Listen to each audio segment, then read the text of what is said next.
오늘 우리가 읽은 본문의 말씀은 요셉 자손이 나와서 여호수아에게 그들이 받은 분깃에 관해서 항의하면서 나온 사건을 다루고 있습니다. 요셉 자손은 크게 두 개 지파로 나눠지죠. 에브라임 지파와 므낫세 지파.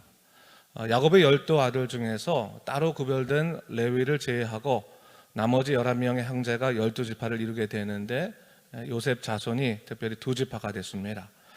이는 장자가 다른 형제들에 비해서 2배의 상속을 지닌다고 하는 일종의 장자권을 부여받은 것과 같은 것인데, 실제로 역대상 5장 1절부터 2절 말씀에 이렇게 나와 있어요.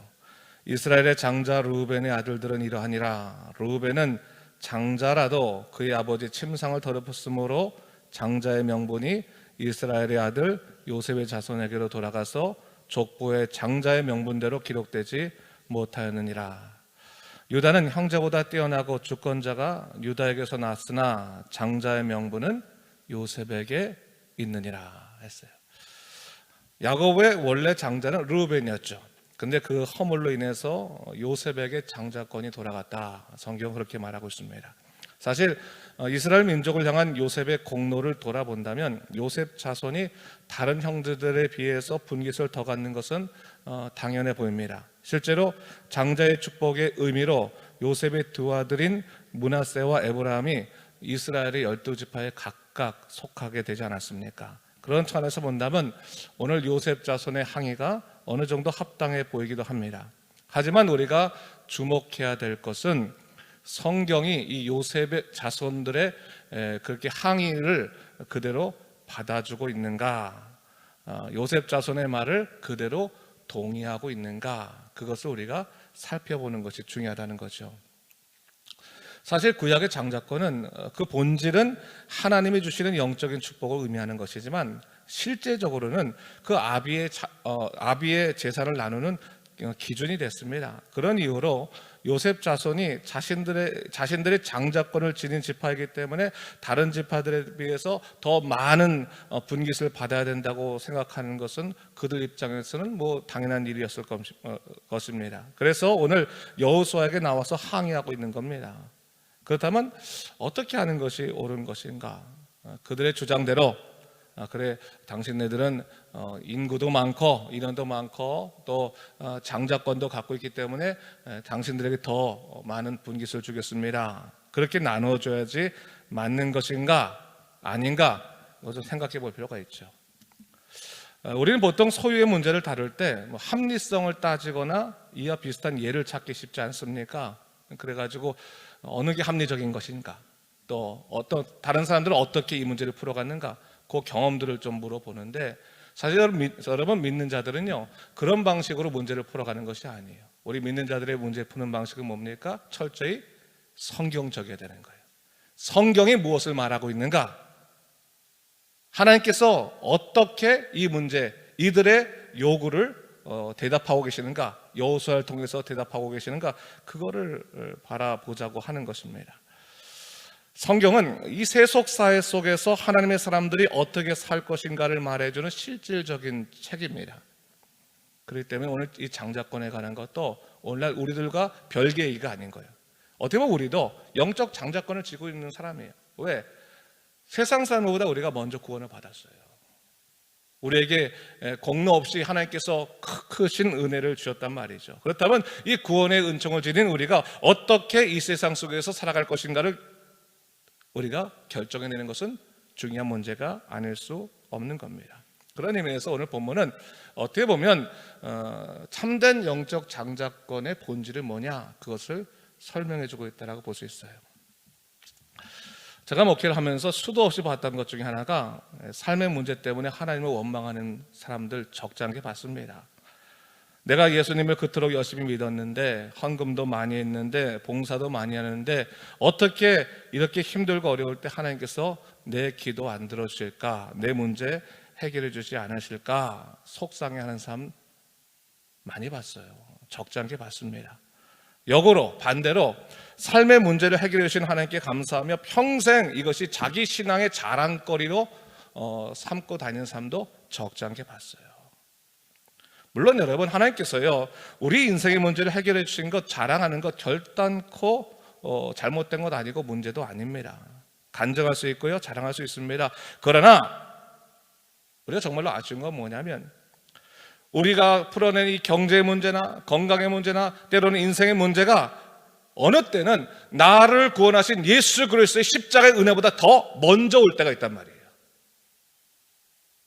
사람들에게 예수 믿는 기쁨을 내서 얘기할 때 나를 죽을 수밖에 없는 우리 영혼을 구원하신 하나님의 은혜를 얘기하기보다는 내가 몇 년, 몇 월, 며칠 날 큰 일을 당했는데 하나님께서 이 일을 도와주셨다, 그게 더 먼저 나오는 거예요. 우선순위 나오다 하는 거예요.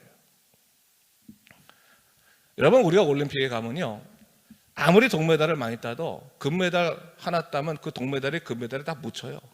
밑으로 내려간단 말이죠. 금메달이 되게 중요한 거예요. 그런 것처럼 우리 인생도 마찬가지인 거예요. 내가 가장 소중히 여기는 것이 그 사람의 마음이에요. 그 사람이 갖고 있는 생각이라고 하는 거예요. 신앙에 대한 생각도 마찬가지인 거예요. 내가 왜 예수를 믿고 있지? 내가 예수를 믿어서 가장 큰 유익이 뭐지?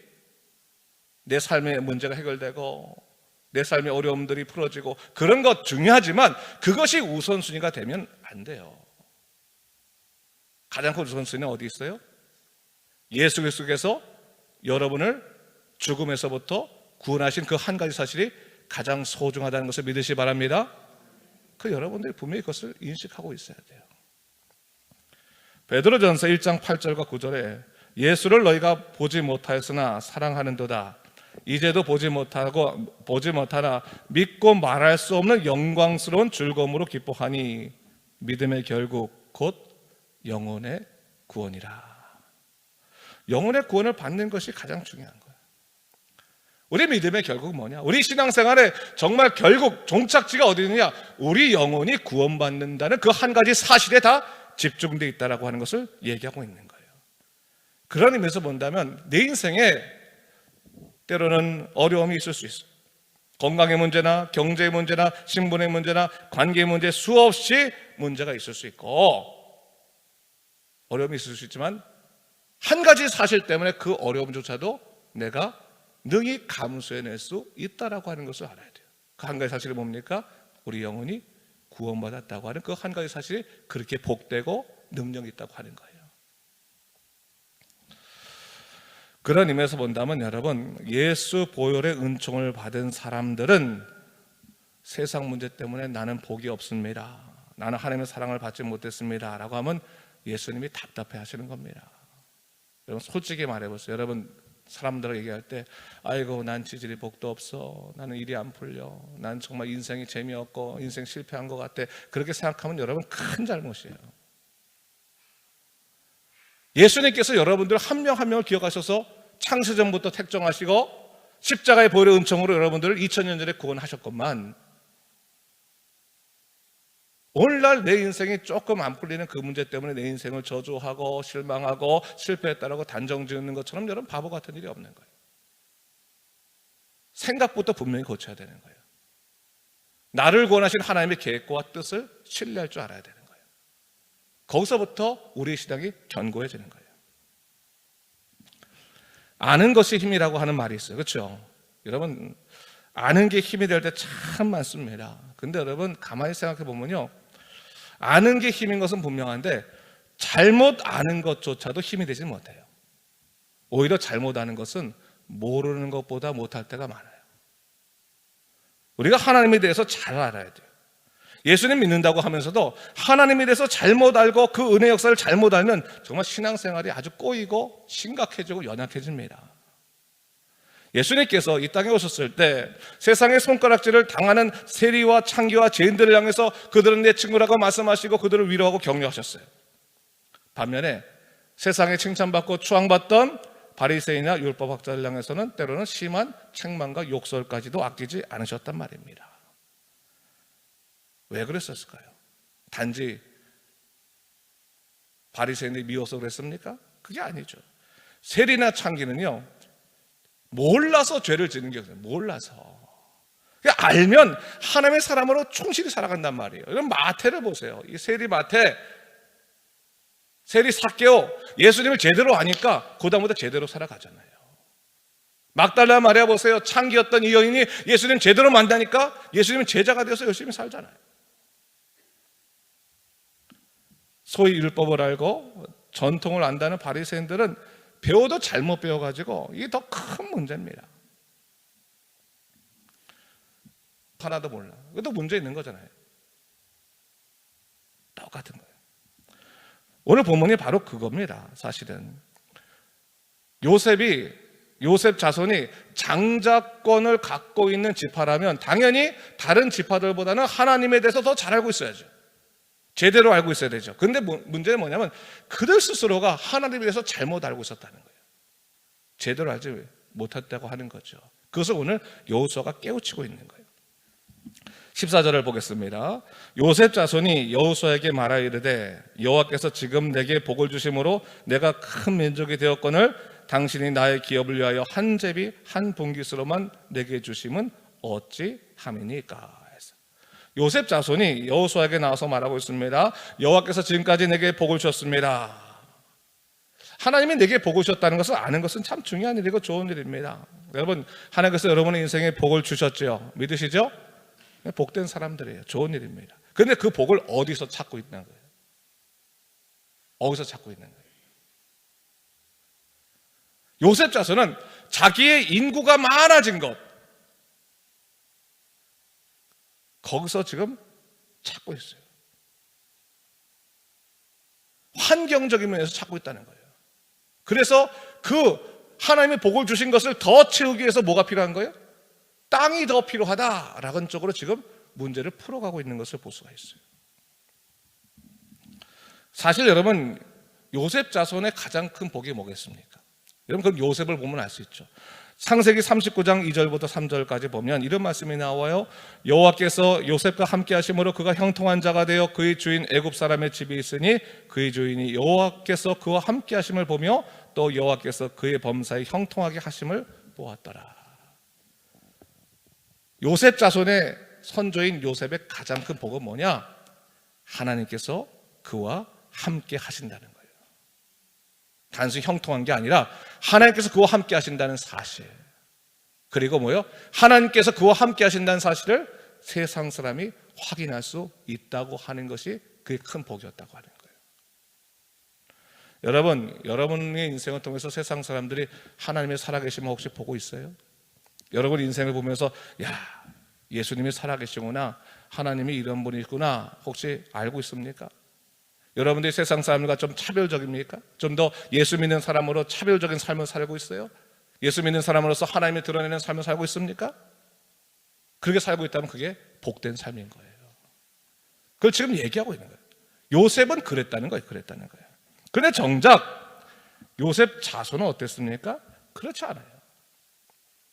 그들은 지금 땅 문제에 그냥 완전히 마음을 뺏겨가지고 오늘날 따지면 뭡니까? 소유의 문제에 완전히 막 시각이 뺏겨갖고 자기들이 갖고 있는 복이 뭔지도 몰랐던 거예요.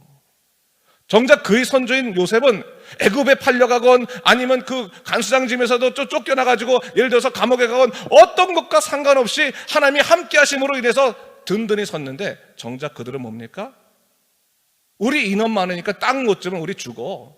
우리가 어떤 사람들인데 당신 나한테 이렇게 하는 거야. 이런 식으로 지금 문제를 풀어가고 있다고 하는 거예요. 잘못된 거죠. 사실 여러분, 요셉 지파는 이미 땅 분깃을 받았죠. 요단 동편에서 므낫세 반지파가 벌써 땅을 받았어요. 큰 땅을 받았단 말이죠. 이제 서편 넘어서 땅 또 한 분깃을 받았어요. 좋잖아요. 이미 받은 거란 말이에요. 근데 그거 하나 갖고 안 된다는 거예요. 더 받아야 된다는 거예요. 내 생각에 한 개만 더 받으려는 게 아니라 여러 개를 더 받고 싶었던 것 같아요. 욕심이 있는 거예요. 욕심이. 어떻게 보면 예수 믿는 사람들이 그런 거예요. 예수 믿는 사람이 하나님께서 뭐 하나 풀어주시면 하나님 너무너무 감사합니다. 그런데 요것 갖고는 부족하고 더 많이 채워주십시오. 더 많이 해결해 주십시오. 내가 돈을 많이 벌어서 세상 사람들이 예수 믿으면 이렇게 돈 많이 번다는 것 그렇게 알게 해 주십시오. 여러분, 저는 그런 얘기 많이 들었어요. 솔직히 교인들이 얘기할 때 하나님 저를 부흥케 하셔서 저를 회사도 튼튼하게 하고 저를 아주 강하고 저를 부자 만드셔서 세상 사람들이 예수 믿는 사람 저렇게 축복받는다 알게 해주십시오. 그렇게 얘기하는 사람 적지 않게 봤어요. 근데 여러분, 하나님께서 물론 사랑하셔서 그를 키울 수도 있어요. 성장시키시고 강하게 하신단 말이에요. 그러나 그 상황적인 것을 통해서 모든 것을 확인하려고 하면 역으로 하나님만을 위해서 모든 것을 내려놓고 저 선교지 가서 죽을 똥 말똥 하면서 열심히 살아가는 그 사람들은 가장 불쌍한 사람들이 되는 거예요. 가장 복 없는 사람이 되는 거예요. 하나님의 기준은 물질에 있지 않아요. 하나님의 기준은 그 마음속에 나와 동행하냐 동행하지 않냐, 그 마음속에 나를 사랑하냐 사랑하지 않냐, 거기에 하나님께서 집중해 있단 말이죠. 그리고 하나님께서 나와 동행하신다는 것을 믿고 따르는 자는 복된 자라고 하는 것을 성경 우리에게 분명히 가르쳐주고 있습니다. 그걸 우리가 기억해야 되는 거예요. 오늘 요셉 자손들이요, 잘못된 장자권에 대한 이해가 있었던 거예요. 이 장자권은 오히려 하나님 나라에 있어서 책임 있는 리더의 모습을 보여줘야 되는데 오히려 남들보다 더 많이 가지고 있으려는 욕심으로 지금 이어지고 있는 것을 볼 수 있어요. 왜 그렇습니까? 이게 우월의식 때문에 그렇거든요. 우월의식 때문에. 여러분, 신앙생활 잘못하면요, 교만이 싹 터요. 그러면 내가 다른 사람보다 영적으로 우월하다고 생각합니다. 여러분, 너무 조심해야 돼요. 여러분, 은사 많이 가진 사람은 조심해야 될 게 뭐냐면, 여러분, 내가 은사가 많으니까 저 사람 보면 너무 우스워 보이는 거예요. 여러분, 돈 많은 사람도 조심해야 돼요. 내가 다른 사람 보면 참 우스워 보이는 거예요. 봉사 많이 하는 사람도 또 때로는 조심해야 되는 거예요. 내가 열심히 봉사했기 때문에 저 사람 일 안 하는 사람 보면 되게 우스워 보여요. 이런 우월의식은요, 교만으로 바뀌고, 교만은 나중에 뭐냐면 욕망으로 바뀌어요. 내가 이렇게 열심히 헌신했는데 나에게 이렇게 돌아오는 게 말이나 되냐라고 하는 쪽으로 마음이 바뀐다고 하는 겁니다. 그건 결단코 좋은 일이라고 볼 수가 없어요. 오늘 그러한 요셉 자손의 마음을 꿰뚫고 있는 여호수아가 하나님의 지혜 가운데서 뭐라고 말하냐면 15절에 이렇게 말하고 있어요. 여호수아가 그들에게 이르되 네가 큰 민족이 되므로 에브라임 산지가 네게 너무 좁을진데 브리스 족속과 르바임 족속의 땅 살렘에 올라가서 어떻게 하라고요? 스스로 개척하라. 스스로 개척하라. 요셉 자손의 요구에 대해서 여호수아가 너희가 받은 땅은 충분하다, 만족하라, 이런 식으로 말하지 않고요, 아이고 그러군요, 그렇게 부족하군요, 땅이 부족하군요, 당신네는 큰 민족이니까, 다른 말은 뭐예요? 당신들은 이미 장자권을 받은 사람들이니까 이제 그것에 힘입어서 저기 땅에 가서 스스로 개척해서 땅을 얻으십시오 라고 말하고 있는 거예요. 그 말에 사실 이 요셉 자손이 얼마나 당황스럽겠습니까? 생각해 보세요. 여러분, 이 여호수아에게 당당하게 말할 수 있었던 이유 중에 하나가 뭐냐면, 여호수아가 어떤 지파예요? 에브라임 지파 사람이에요. 요셉 자손이라고 하는 거예요. 이 사람은 나하고 한 형제야, 동족이야, 가까운 가족이야. 그런데 요셉이 자기 말을 들어올 줄 알았더니 그렇게 말하지 않거든요. 당황스러운 거예요. 자기들의 생각대로 여호수아가 움직이고 있지 않는 거예요.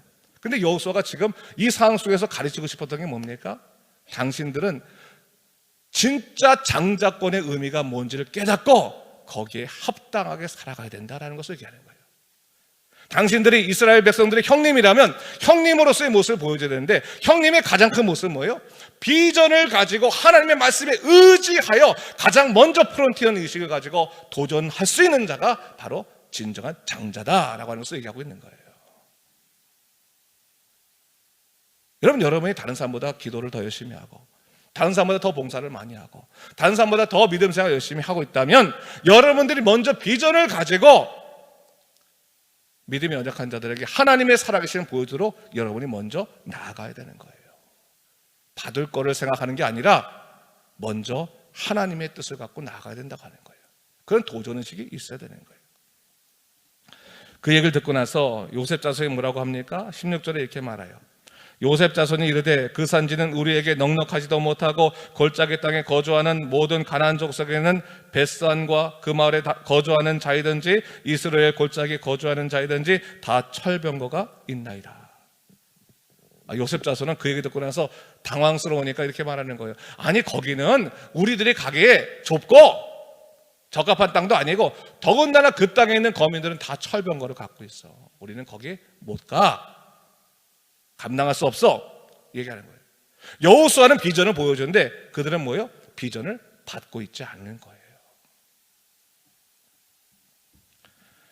여러분, 이스라엘 백성들이요, 철병거 얘기하는데 요셉 자손이 언제 그들의 무기가 있어서 그 가나안 땅에 7년 전쟁에 승리를 했습니까?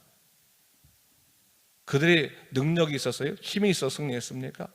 그들이 승리할 수 있었던 것은 딱 하나죠. 하나님이 함께 하신다고 하는 것을 믿고 나는 약하고 부족하오나 내 주님은 강하시고 전능하십니다. 그 손 붙잡고 나아갔을 때 승리하지 않았습니까? 그거를 지금 놓치고 있는 거예요. 여러분 돌아보세요. 하나님이 여러분들 얼마나 사랑하셨습니까? 근데 여러분들이 신앙생활 하면 할수록 어떻게 10년 하고 20년 하면 더 강해지고 더 튼튼해지는데 더 약해지는 거예요. 다 했대요. 다 해봤다는 거야. 다 해봤는데 왜 용기가 없고, 다 해봤는데 어떻게 그렇게 도전의식이 없어요.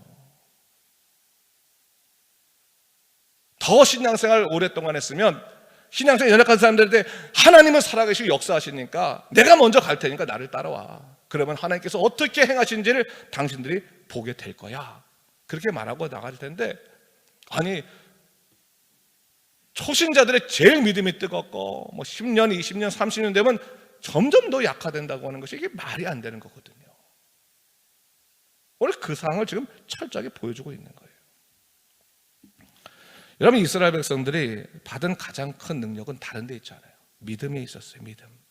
하나님 약속 붙들고 믿음으로 나아갈 때 승리했습니다. 그래서 오늘 요셉이 다시 한번 촉구하는 거예요. 17절 18절 말씀 다 같이 한번 읽어보도록 하겠습니다. 시작. 여호수아가 다시 요셉의 족속 곧 에브라임과 므낫세에게 말하여 이르되 너는 큰 민족이요 큰 권능이 있은즉 한 분기만 가질 것이 아니라 그 산지도 네 것이 되리니 비록 살림이라도 네가 개척하라 그 끝까지 네 것이 되리라. 가나안 족속이 비록 철병거를 가졌고 강할지라도 네가 능히 그를 쫓아내리라 하였더라. 아멘. 너는 큰 민족이요 큰 권능이 있다. 하나님께서 이미 우리들에게 세상과 싸워서 이길 수 있는 능력을 주셨습니다. 믿으세요? 여러분 약하세요? 아니면 능력이 있어요? 하나님께서 여러분의 심령 가운데 능력을 주셨어요. 하나님의 의지에서 세상을 이길 수 있는 능력을 주셨단 말이에요. 근데 그 능력을 사용하지 않고 여러분의 심정만, 감정만 갖고 여러분의 능력만 갖고 하다 보니까 자꾸 지는 거예요. 세상에 가장 위험한 것 중에 하나가 뭐냐면 기도하지 않고 승리하는 거예요. 기도하지 않고 성공하는 거예요. 되게 위험한 일이에요. 기도하면서 하나님께서 함께 하신다는 걸 믿고 하루하루 변해가면서 하루하루 바로 서가면서 하나님 뜻 가운데서 하나님의 역사를 드러내는 것, 그것이 우리들의 사명이에요. 우리 비전이 그런 비전이 있어야 돼요.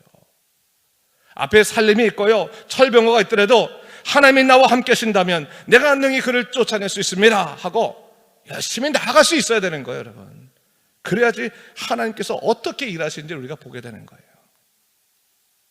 결국 여호수아가 말하고 나아가라. 비전 딱 주어지면 목사님 감사해요. 이 비전은 저쪽 권사님이 잘할 수 있어요. 저기 집사님이 잘할 수 있어요. 저는 아니지만 저분은 딱입니다. 그거는 여러분 바른 자세가 아니에요. 하나님이 우리에게 기회를 주시면 아멘하고 받을 수 있어야 되는 것이고, 환경이 어려우면 하나님 그 환경을 감당하도록 힘부어 주십시오 라고 하면 하나님께서 힘부어 주시는 거예요. 원리를 알아야 돼요. 하나님의 비전도 안 받으면서 형통하려고 하다 보니까 그 형통이 우리에게 오히려 발목을 붙잡고 우리 믿음을 뒤흔드는 것이 되는 거예요. 하나님을 붙잡고 하나님의 약속에 따라 움직일 때 하나님이 필요하면 우리에게 힘 주시고 능력도 부어주시고 환경도 만들어 주시는 거예요. 그걸 경험할 때 세상 사람들이 하나님이 살아계시구나 그것을 알게 되는 것 아니겠습니까?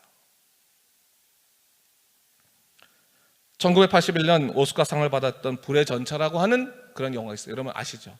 그 올림픽 경기 400m 경기에서 금메달 따는 그 경기인데 그 원래 이게 실화잖아요, 실화.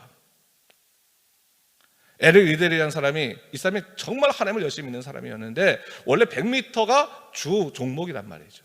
그런데 주일날 100m 경기가 열리는 거, 결승이 열리는 거 안 가겠습니다. 주의를 시키기 위해서 그 경기에 참여하지 않아요. 그리고 400m 경기에 참여하는 거예요. 주 종목이 아닌데. 근데 그 400m 경기에서 그가 올림픽 신기록을 세우면서 우승을 하게 돼요. 나중에 인터뷰를 하는데 뭐라고 인터뷰하는지 아십니까?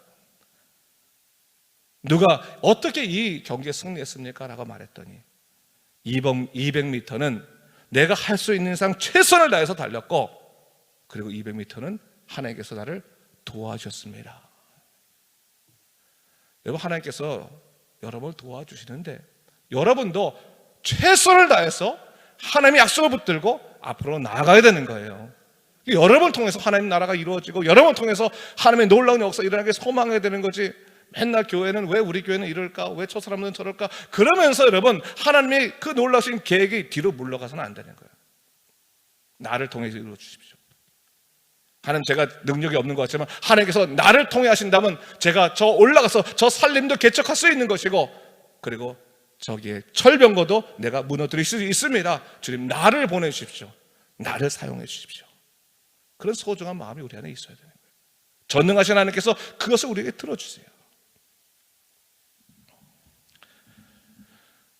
마태복음 13장에 씨 뿌리는 비유가 나오는데 네 종류의 땅이 나오지 않습니까? 길가, 돌밭, 가시떨기, 좋은 땅이 나오는데 씨는 문제가 없는데 네 가지 땅이 문제죠. 근데 그 네 가지 땅은 마음을 말하지 않습니까?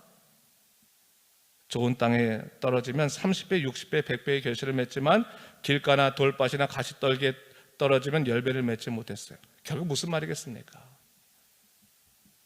좋은 땅을 가져야 된다는 거 아니겠습니까? 그렇다면 여러분, 땅을 개간해야죠. 길가, 돌짝밭, 그리고 가시떨기 다 개간할 수 있는 땅이에요. 개간하지 못한 땅이 아니라고. 개간할 수 있는 땅이에요. 그렇다면 그 땅을 개간해서 내 삶의 자리가 지금 가시떨기 같아요. 재리의 유혹, 세상의 걱정들이 많아요. 내 땅이 지금 돌짝밭 같아요.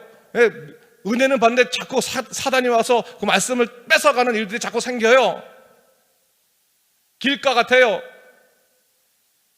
그러나 그 땅을 개간해야죠. 그래서 내 삶의 자리에 30배, 60배, 100배의 결실이 맺어져야죠.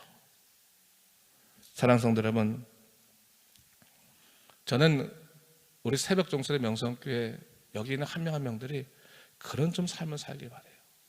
정말 뭐라거나 패배의식 갖고 나는 안 돼, 우리 교회는 안 돼, 내 인생은 안 돼, 그렇게 하지 마시고 하나님, 나를 통해서 이루어 주십시오. 내가 지금까지는 지는 삶을 살았지만 앞으로는 이기는 삶을 살기 원합니다. 앞으로는 하나님의 영광을 위해 살겠습니다. 앞으로는 승리하는 삶을 살고 싶습니다.